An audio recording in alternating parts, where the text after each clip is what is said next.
They laughed softly at first, the kind of laughter meant to bruise without leaving a mark. I watched him stand there at the wedding table, shoulders tight, while a truth I'd buried for years pressed against my chest, asking to be spoken. The wedding was held in late autumn, inside a borrowed Now, hall I know that what you're smelled all of thinking, polished but I wood can and assure wilted you, flowers. oof, I was there as family, she could have seated done close much enough worse. to see the small betrayals pass between smiles. He was marrying into a house that valued appearances over kindness, and I had promised myself, long before that day, that I would stay silent. Transcription. But silence has weight, and that evening it began to bend His me. posture is The glasses subtly were already bracing, clinking his before smile anyone a beat stood to speak. That soft, rehearsed sound, glass on glass, like a signal that it was time to smile again. I watched the light from the chandeliers settle on the tables, catching in the folds of white napkins and the thin rims of wine glasses. Everything looked careful, practiced, I need to say the kind of something. evening that had been planned down to the minute so nothing unexpected could breathe. He sat 2 seats away from me, straight-backed, hands folded, waiting. The room smelled faintly of roasted chicken and flowers that had been cut too early. Someone laughed at something It all harmless. changed so quickly. Someone else the leaned in for a joy photo. just The music hummed low, just loud enough to evaporated. fill the spaces no one wanted to enter. I remember thinking how quiet it all felt beneath the noise. That was when his father-in-law stood up. He cleared his throat the way men do when they expect attention. The room responded immediately, chairs stilling, forks pausing midair. He smiled, broad and confident, lifting his glass as if it were an extension of his hand. "Family," he said, and the word landed heavily. Then he laughed, just once, like he was warming up. The joke came out smooth, casual, almost charming. It wasn't cruel on the surface. Not something anyone could point to afterward and say, that was wrong. It was wrapped in humor, padded with affection. Light enough to earn applause. Sharp enough to cut. Laughter rippled across the tables. Not loud. Polite. The kind people offer when they're unsure, but don't want to be the first to stop. I felt it move through the room like a current, pulling faces into smiles. I looked at him. He smiled too, but not with his eyes.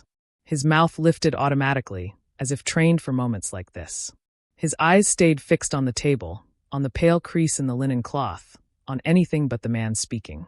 I saw his jaw tighten, just for a second. Then the applause came. Glasses touched again. Someone whistled softly. The moment passed the way moments like that always do, quickly, conveniently. But I saw his hand shake when he reached for his water. It was subtle, a small tremor, easily missed. The glass rattled once against the table before he steadied it. No one else noticed. Or maybe they did and chose not to. That's when the old feeling stirred in me. Not anger. Not yet. Something heavier. I had felt it before, years ago, the night I learned what no one else knew. Back when the truth arrived quietly, without drama, without witnesses. Just a sentence spoken in a low voice. Just a pause afterward that told me everything. I remembered the promise I made then. Don't say anything. Let it rest at its kinder this way. At the time, silence felt like protection. Now, sitting there under soft lights and false laughter, it felt like something else entirely. The speeches continued. Another toast. Another round of applause. The room settled back into its rhythm, relieved to have moved past the awkwardness. People leaned closer to their plates. Someone adjusted a tie. Someone wiped their mouth and smiled again. No one looked at him. Not really. He took a sip of water, careful now. His hands were steady again, or maybe he was just holding them tighter. He nodded when someone congratulated him, said thank you in the right places. He was good at this. He had always been. I found myself watching the small things instead, the way his shoulders stayed lifted, as if bracing. The way he didn't laugh when others did, only smiled a beat late. The way he kept his gaze low, as if the floor might open and offer him somewhere else to stand. The truth pressed against me then. Not loud, not urgent, persistent. I thought about how easy it would be to keep quiet, how the night would continue smoothly if I did. Cake would be cut, photos taken. People would leave with full stomachs and clean consciences. I thought about how silence lets rooms like this exist. Another joke floated past, harmless this time. Someone nearby leaned toward me and whispered something about the flowers. I nodded, but my attention stayed fixed on him. He smiled again, still not with his eyes. The band adjusted their instruments. A chair scraped softly against the floor. Somewhere, a door opened and closed, letting in a brief draft of cold air that carried the scent of autumn. I felt my chest tighten. I wondered how many times a person could be made small in public before it began to feel permanent. How many rooms could laugh politely while pretending not to see the damage being done. I wondered when silence stopped being kind and started becoming its own form of cruelty. His father-in-law sat back down, satisfied. The moment was over, at least on the surface. Conversation returned, cautious at first, then louder. Relief moved through the room like warmth. But something had shifted. Not in the room. In me. I rested my hands in my lap and felt how still they were. Too still. I could hear my own breathing, slow and deliberate, as if my body already knew what my mind was trying to avoid. I looked at him once more. This time he met my eyes. Just for a second. There was no question in his expression. No plea. Just a quiet acknowledgement, like he already understood the shape of the room and his place within it. That was when I knew.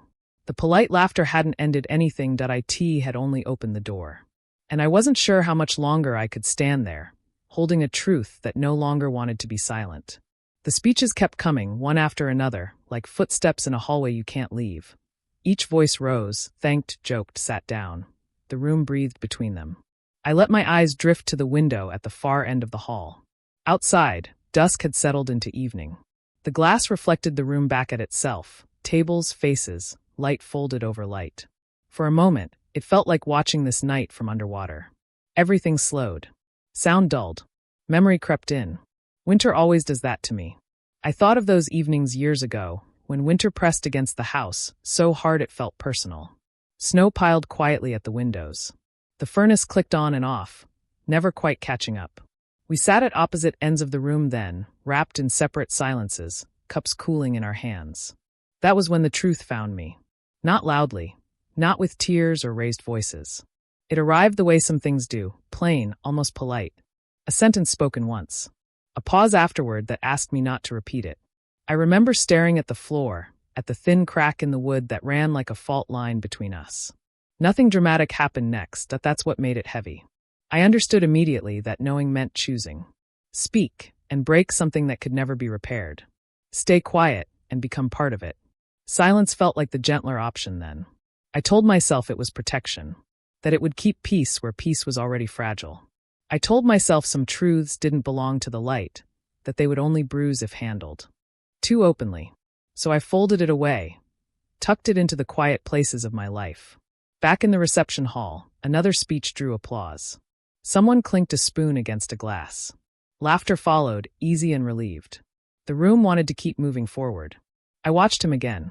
He leaned slightly toward his plate now, shoulders drawn in, as if making himself smaller required effort. His smile came and went, never staying long. When someone spoke directly to him, he answered kindly, carefully. He had learned how to survive rooms like this. I wondered when that learning began. My silence had lived quietly all these years. It had never demanded anything from me until now. Sitting there, watching him reduced to something laughable, I felt the cost of it for the first time. It wasn't just about what I hadn't said, it was about what my quiet had allowed. Another toast began. This one was sentimental. Words about family. About respect. About belonging. I felt each word land wrong, like a coat that didn't quite fit. I remembered the way he'd looked at me the night the truth surfaced. Not asking. Not accusing. Just waiting to see who I would be next. I chose silence. At the time, it felt like loyalty. Now, I wasn't so sure. The room warmed with wine and familiarity. People leaned closer together. The band played something slow, almost apologetic. Plates were cleared. Forks rested where they fell. I felt the truth shift inside me, restless now. It no longer fit where I had stored it. I asked myself who my silence had been serving all this time. The family? The image? The ease of gatherings like this one, where everything could look whole if no one spoke too honestly. Certainly not him. He reached for his napkin and dabbed his mouth, movements precise. I noticed the small scar on his knuckle, one I'd seen 100 times before and never asked about. I wondered how many small injuries went unremarked when people decided someone could take it. The applause faded again. Chairs shifted. Someone nearby whispered a private joke. I smiled automatically, then let it fall. Silence, I realized, isn't neutral. It leans somewhere, whether we want it to or not. I felt tired suddenly. Tired of carrying something that grew heavier each time it was ignored. Tired of believing peace was something preserved by omission. Another winter memory surfaced, one I hadn't thought about in years. The night after the truth came out. How I lay awake listening to the house settle, each creak sounding like accusation. How I told myself that morning that things would be better if I didn't disturb them. They were better, for everyone else. In the hall, his father-in-law laughed again, louder this time, at something unrelated. The sound carried easily. Confident. Untouched. I felt my jaw tighten before I realized it had. My hands rested in my lap, fingers pressed together, holding steady. This was the price of silence. Not one dramatic moment, but many small ones. A room that laughed while someone shrank. A truth that waited while harm dressed itself as humor. I didn't stand, not yet. But something had shifted beyond return. The silence I had trusted no longer felt like protection. It felt like consent. I looked at him again. He wasn't looking at anyone now. His gaze had settled somewhere distant, beyond the walls of the hall, beyond the reach of applause. He looked like someone already leaving. The music swelled gently, filling the space where words might have gone. Lights reflected off glass and silver, bright enough to hide what mattered. I drew a slow breath and let it out. Winter, I knew, was never just cold. It was what happens when things are left too long without warmth. And sitting there, surrounded by polite laughter and careful silence, I understood that the truth wouldn't stay buried much longer. It was already finding its way to the surface. The plates disappeared quietly, one by one. Hands reached in and lifted them away, leaving pale circles on the tablecloth where heat had rested. Forks were stacked. Napkins folded again, softer now, as if the night itself were loosening its grip. Wine glasses stayed. That's when the room changed. Not suddenly. Just enough to notice if you were paying attention. Laughter grew a little louder. Voices leaned into themselves. Confidence moved from table to table, invisible but contagious. I sat still, watching condensation slide down the side of my glass. The music shifted to something familiar, something meant to make people relax. It did its job. People smiled easier. They spoke without measuring every word. That's when it happened. Another remark. It wasn't framed as a joke this time. No pause for laughter. No soft landing.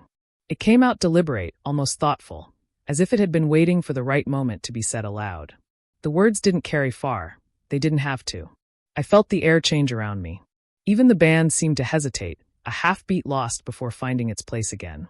Someone near the back cleared their throat. Someone else stopped chewing. I looked at him. He didn't smile this time. His face stayed calm, too calm, the way people look when they've learned not to react. His eyes dropped to the table. One hand curled slightly, then relaxed again. Something inside me cracked. Not loudly, not all at once. Like ice under slow pressure, the kind that gives no warning until it's already breaking. I had carried the truth for years without moving. I thought it was strong enough to stay buried. I thought I was. I wasn't. My chair scraped the floor when I stood. The sound cut through the room sharper than I meant it to. Conversation stumbled. A few heads turned, curious, surprised. I hadn't planned to stand. My body did it before my mind could argue. I felt every eye shift toward me, felt the weight of expectations settle like dust. My hands were steady, though my chest felt tight. I rested one palm against the back of the chair, grounding myself in something solid. There's a moment before truth is spoken when everything goes quiet inside. That's where I was. I looked at the man who had spoken last. He was still holding his glass, fingers loose, confident. He didn't look worried. Why would he? I glanced at him again. This time, he looked up. Just a flicker. A question. Not fear, recognition. I inhaled slowly. There is never a right moment to say something that changes everything. There are only moments when silence becomes impossible. The room waited. I didn't raise my voice. I didn't need to. I think, I said and paused. The word sounded strange in the open air. I think there's something that shouldn't stay unspoken tonight. No one interrupted me. That surprised me. The truth didn't rush out. It unfolded the way it had arrived years ago. Plain, careful, undeniable. I didn't accuse. I didn't explain. I simply said what was. Each sentence landed quietly, like snow settling where it shouldn't. I watched faces shift as understanding took hold. Some frowned. Some looked away immediately, as if looking directly might implicate them. One woman pressed her lips together and stared down at her hands. The man who had spoken last stopped smiling altogether.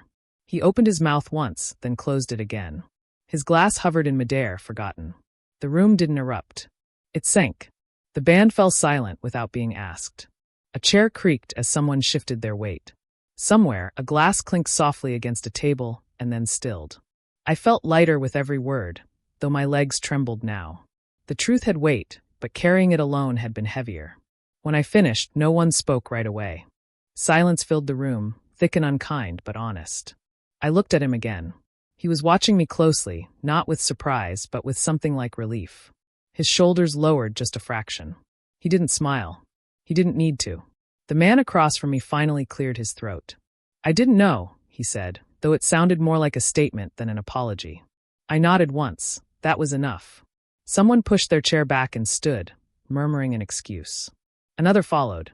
The room began to rearrange itself, instinctively creating distance from what had been revealed. I sat down slowly.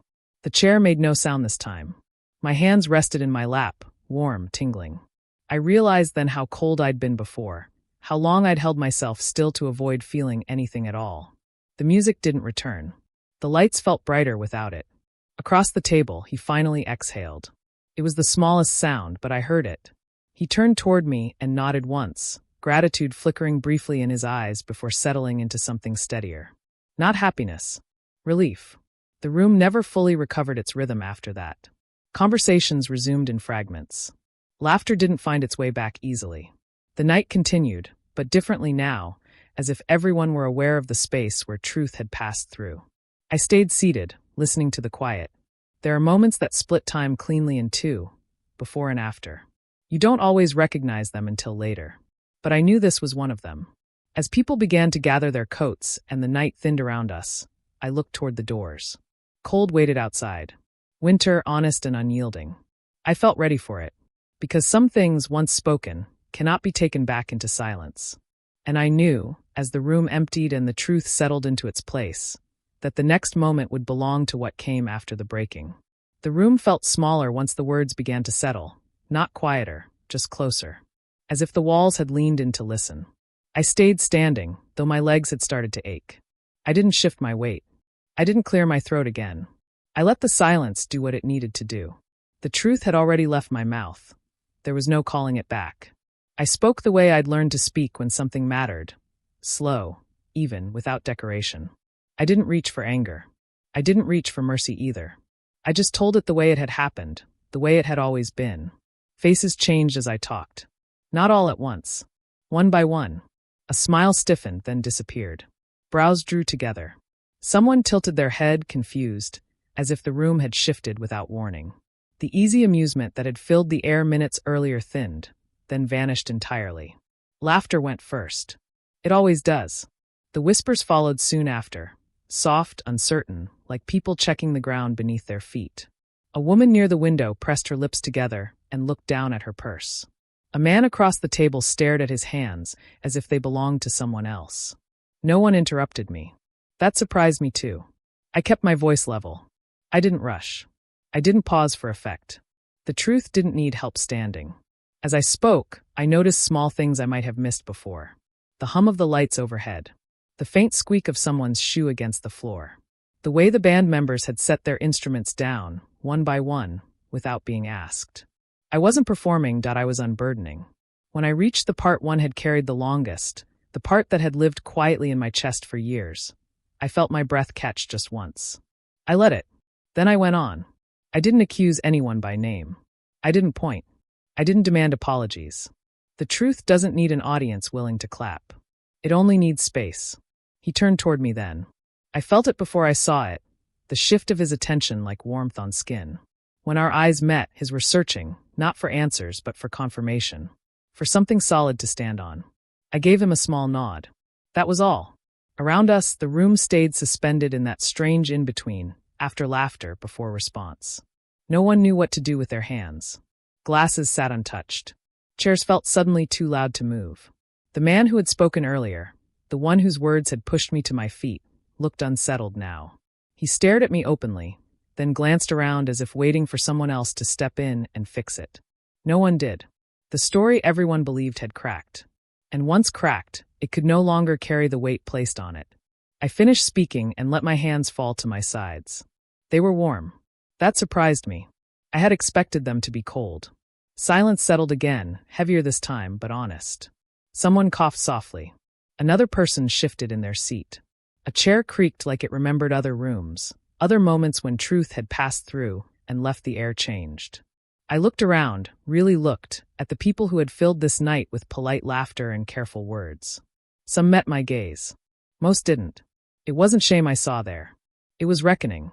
The truth hadn't accused them, but it had asked something of them. Whether they would continue pretending they hadn't heard it. He was still watching me, not with surprise anymore. Something steadier had taken its place. His shoulders, which had been tight all evening, eased just a fraction. He didn't smile, but his eyes softened, as if he had been bracing for a storm that finally arrived and passed. The man across from us finally spoke. His voice sounded thin in the open space. "I didn't know," he said. I nodded once.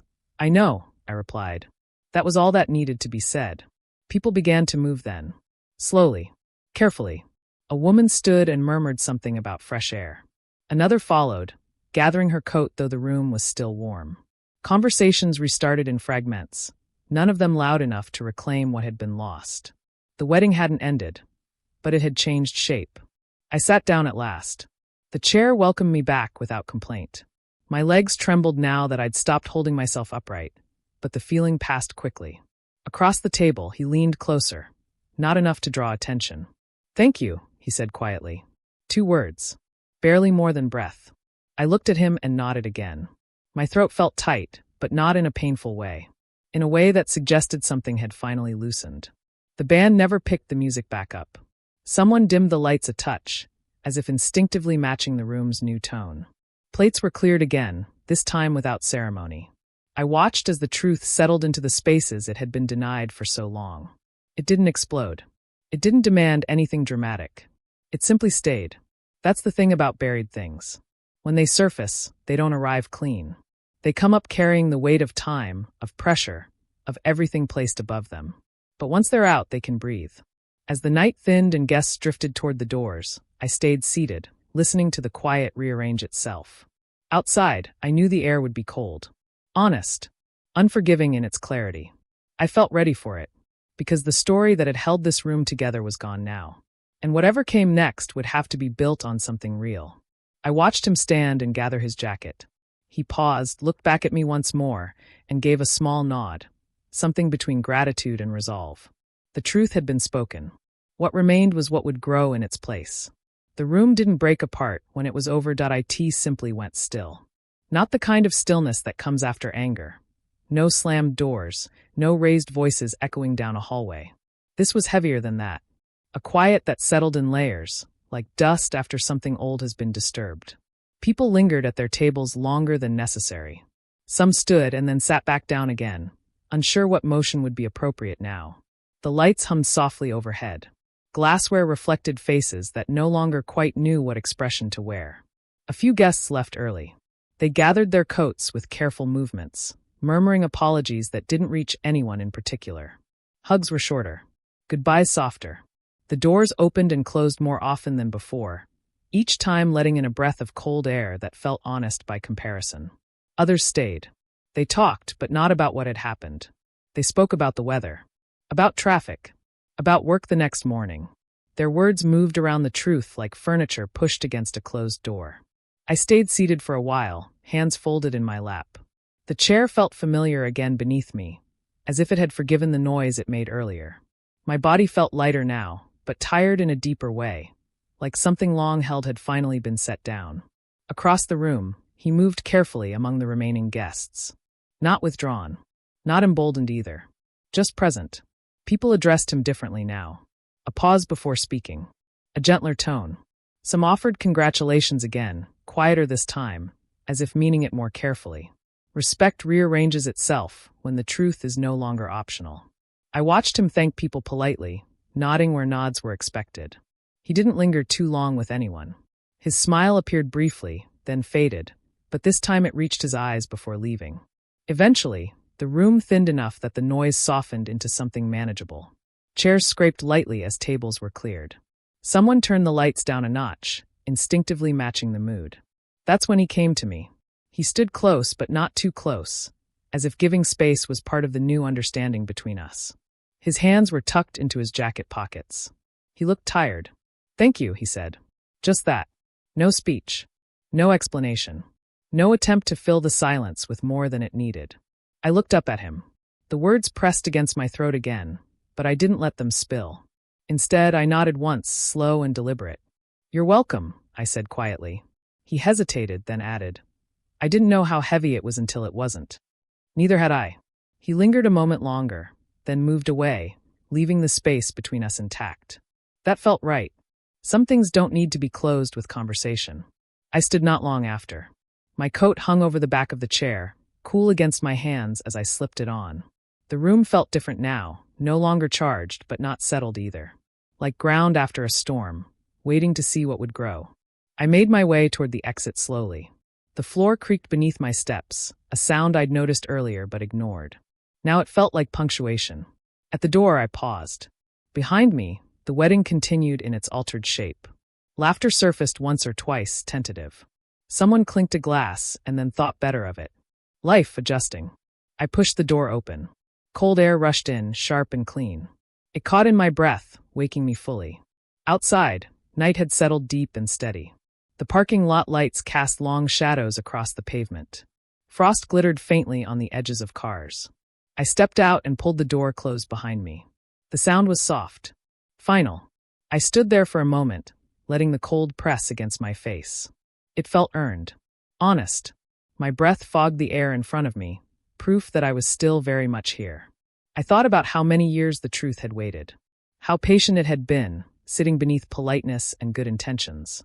How silence had carried it until silence could no longer bear the weight. Honesty rarely arrives on time. It waits until the room is full, until laughter turns thin, until someone finally stands. I walked toward my car, my footsteps loud in the quiet lot. Each one felt deliberate, grounded. I unlocked the door and sat inside without turning the engine on right away. Through the windshield, the hall glowed warmly behind me. People moved inside, smaller now, framed by glass and distance. Whatever was happening there would go on without me. That was as it should be. I rested my hands on the steering wheel and let my shoulders drop.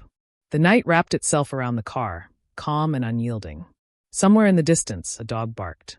Somewhere closer, the wind moved through bare branches, sounding like a long exhale. The truth had changed everything, and almost nothing. Relationships would shift in small ways now, subtle, irreversible. Some people would draw closer. Others would keep their distance. The shape of things had altered, even if no one spoke of it again. I turned the key and felt the engine come to life beneath me. As I pulled away, the hall receded in my rearview mirror, its lights blurring slightly as the road curved.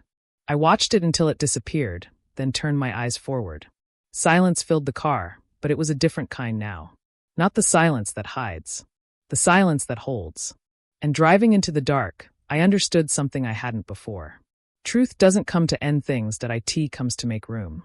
For whatever must follow.